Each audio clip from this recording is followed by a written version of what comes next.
infection. Some people in the study did catch COVID again, and crucially, although those individuals didn't get very ill, they did have a high enough viral load to suggest they could infect other people in future.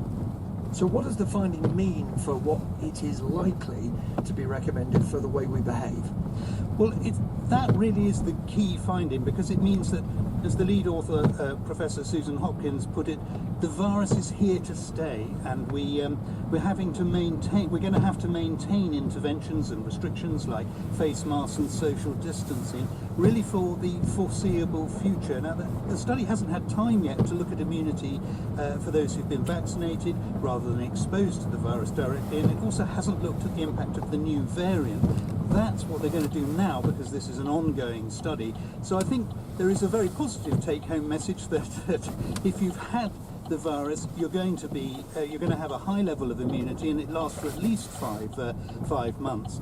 But there is this problem still that we can't be sure that you won't get it again, and that you won't be able to pass it on if you do. Tom Fielder, thank you. We'll be hearing from Professor Hopkins at about 7:30. 13 minutes to 7. The meagre food parcels sent to some families in England as a substitute for free school meals were condemned yesterday in Parliament. Boris Johnson described them as an insult, but the Labour leader Keir Starmer said they reflected his government's guidelines. Here's our correspondent Sean Curran. Not for the first time in this pandemic, the government found itself facing questions about the help being offered to poorer families in England. Several newspapers had published a photograph of a far from generous food parcel sent to some families whose children normally get free school meals. The Education Secretary, Gavin Williamson, told MPs he'd been disgusted by the pictures. As a dad myself, I just sort of thought, how could a family in receipt of that really be expected to deliver, 5 nutritious meals as is required? It's just not acceptable. And when the Prime Minister appeared before the senior MPs on the liaison committee, he said it was a scandal. And a disgrace, as I've said, that some companies are trying to get away with the provision that they're offering.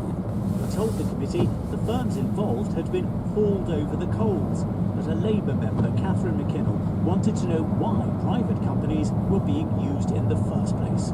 The government's handed out billions of pounds on failed COVID contracts, money for unusable face masks, failed test and tracer, COVID testing kits that don't work, yet doesn't seem to trust parents enough to give them the money directly so that they can feed their children. Why won't the government do this? Boris Johnson said it was up to schools to decide whether struggling families received vouchers or lunch packs. Some companies have been providing scandalously inadequate lunch packs, and they've now agreed to correct it and to reimburse the schools for their failings. Earlier, during the first Prime Minister's questions of 2021, the Labour leader, Sir Keir Starmer, called this the latest free school meal scandal. Would he be happy with his kids living on that? And if not, why is he happy for other people's kids to do so? Well, Mr. Speaker, I don't think anybody in this House is happy with the disgraceful images that we've seen of the food parcels that have been offered. They are appalling. They're an insult to the families that have received them, and I'm grateful, by the way, to Marcus Rashford, who highlighted the issue and is doing quite an effective job by comparison with the right honourable gentleman in holding the government to account for these issues. Keir Starmer took up that invitation to hold the Prime Minister to account and read out guidance from the Department for Education website. It sets out example parcel for one child for 5 days. Department of Education, Prime Minister, you want to be held to account. 1 loaf of bread, 2 baked potatoes, block of cheese, baked beans, 3 individual yogurts. Sound familiar? That's the images, Prime Minister, you just called disgraceful. He called on the government to take down the guidance. He blames others, but this is on his watch. The truth is, families come last under this government, whether it's exams, free school meals or childcare. Boris Johnson's reply saw him fall foul of the Speaker, Sir Lindsay Hoyle. The right honourable gentleman's words would be less hypocritical and absurd if it were not for the fact that If anybody's I think we need to be a little bit careful about what we say to each other. Sir Lindsay said Parliament was tidying up how it behaved. Prime Minister, would you like to withdraw hypocrisy? I'm delighted to be advised by you, Mr. Speaker. Let me confine my criticism to the absurdity of which I hope is acceptable, Mr. Speaker, the right honourable gentleman attacking us over free school meals when it was a Conservative government that instituted free school meals, universal food, not a Labour government. The SNP leader of Westminster, Ian Blackford, complained that what he called Brexit red tape was causing serious problems for Scottish seafood producers who export to the EU. He called for more government financial support and compensation. A third of the Scottish fishing fleet is tied up in harbour. Some boats are landing in Denmark rather than Scotland to avoid Brexit bureaucracy.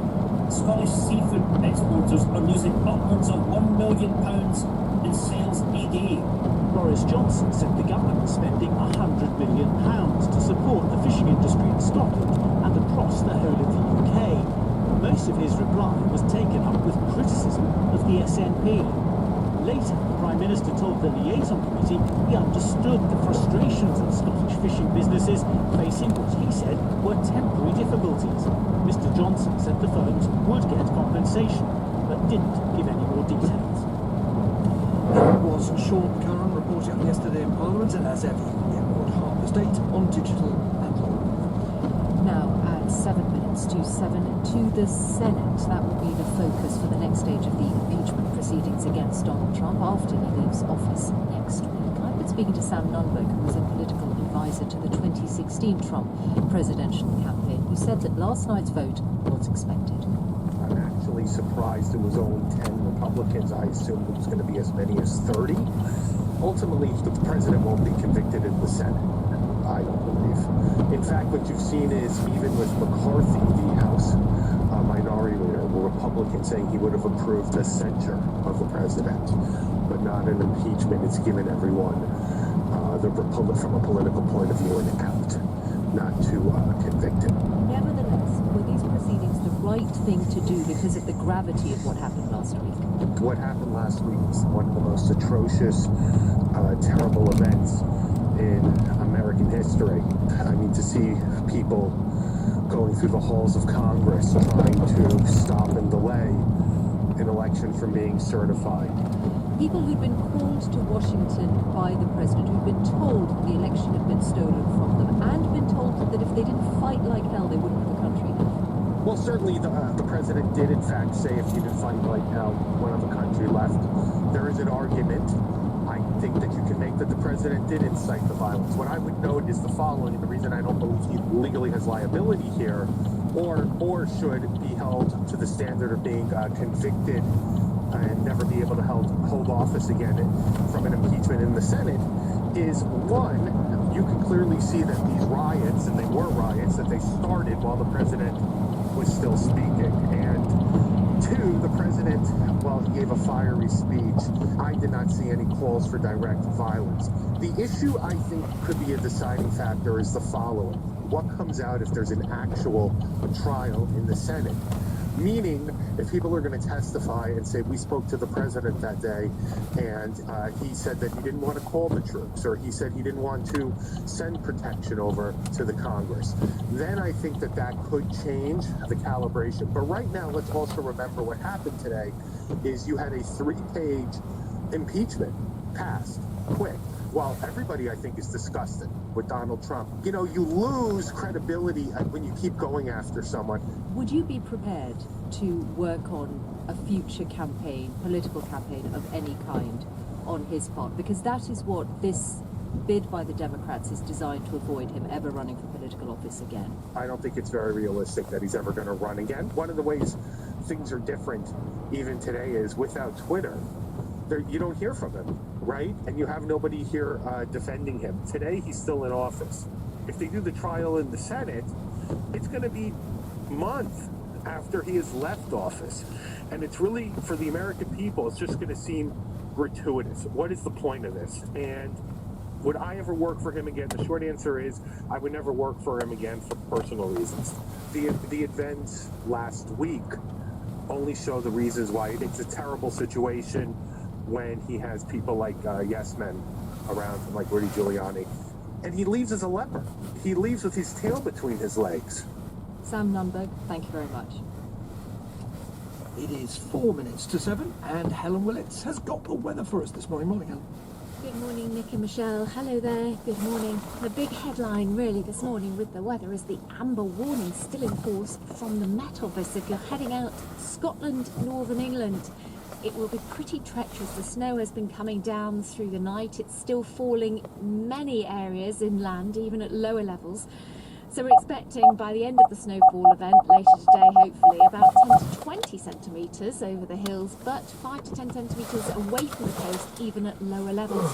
It's quite significant snowfall, and there is a bit of a breeze so blowing around as well, and temperatures on the roads, pavements down freezing, so it's going to be treacherously icy as well. The rain and snow mix hasn't yet reached the far northeast of Scotland and the Northern Isles, but will do so through this morning. And further west, across the west of Scotland, particularly the Western Isles, it's a little bit milder. So temperatures here around about 7 or 8, but for the bulk, I think 1 or 2 degrees above freezing. The rain and the snow obviously, eases out.